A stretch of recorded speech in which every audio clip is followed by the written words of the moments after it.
Hello everybody and welcome to Kindwyn's Coastal Reads, and today I'm going to be reading to you a story from the Grimm's Complete Fairy Tales, and the story I'm reading is called Simeli Mountain. Simeli Mountain. There was once two brothers, the one rich, the other poor. The rich one, however, gave nothing to the poor one, and he gained a scanty living by trading in corn, and often did so badly that he had no bread for his wife and children. Once, when he was wheeling a barrow through the forest, he saw on one side of him a great bare, naked-looking mountain, and as he had never seen it before, he stood still and stared at it with amazement. While he was thus standing, he saw 12 great wild men coming towards him, and as he believed they were robbers, he pushed his barrow into the thicket, climbed up a tree, and waited to see what would happen.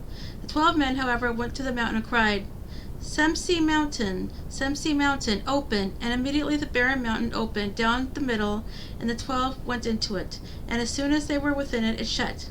After a short time, however, it opened again, and the men came forth carrying heavy sacks on their shoulders, and when they were all once more in the daylight, they said, Simeli Mountain, shut yourself. Then the mountain closed together, and there was no longer any entrance to be seen to it, and the 12 went away. When they were well out of sight, the poor man got down from the tree and was curious to know what really was secretly hidden in the mountain. So he went up to it and said, Simeli Mountain, open! And the mountain opened to him also. Then he went inside, and the whole mountain was a cavern full of silver and gold, and behind lay great piles of pearls and sparkling jewels, heaped up like corn. The poor man hardly knew what to do, and whether he might take any of these treasures for himself or not. But at last he filled his pockets with gold, but he left the pearls and precious stones where they were. When he came out again, he also said, Simeli Mountain, shut yourself. And the mountain closed itself, and he went home with his barrow.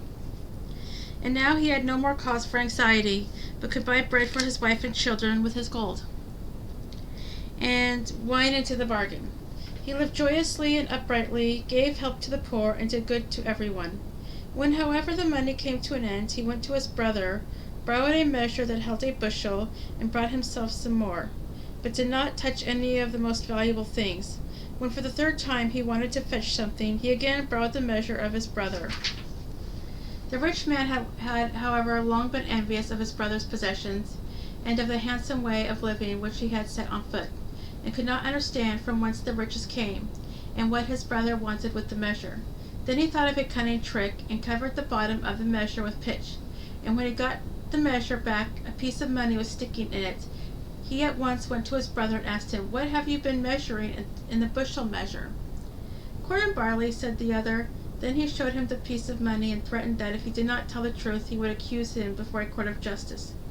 The poor man then told him everything, just as it happened.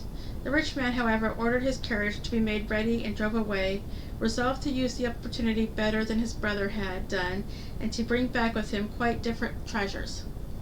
When he came to the mountain, he cried, Simeli Mountain, open! The mountain opened, and he went inside it. There lay the treasures all before him, and for a long time he did not know which to clutch at first. At length he loaded himself with as many precious stones as he could carry. He wished to carry his load outside, but as his heart and soul were entirely full of the treasures, he had forgotten the name of the mountain and cried, Simeli Mountain, open! That, however, was not the right name, and the mountain never stirred, but remained shut. Then he was alarmed, but the longer he thought about it, the more his thoughts confused themselves, and his treasures were no more of any use to him. In the evening the mountain opened, and the 12 robbers came in, and when they saw him they laughed and cried out, Bird, have we caught you at last? Didst you think we have not noticed that you had been in here twice? We could not catch you then. The third time you shall not get out again. Then he cried, It was not I, it was my brother. But let him beg for his life, and say what he would. They cut his head off. The end. And that is the end of Simeli Mountain.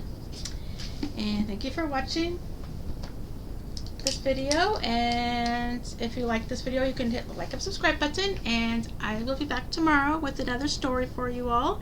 And thank you for watching, and have a good night. Bye.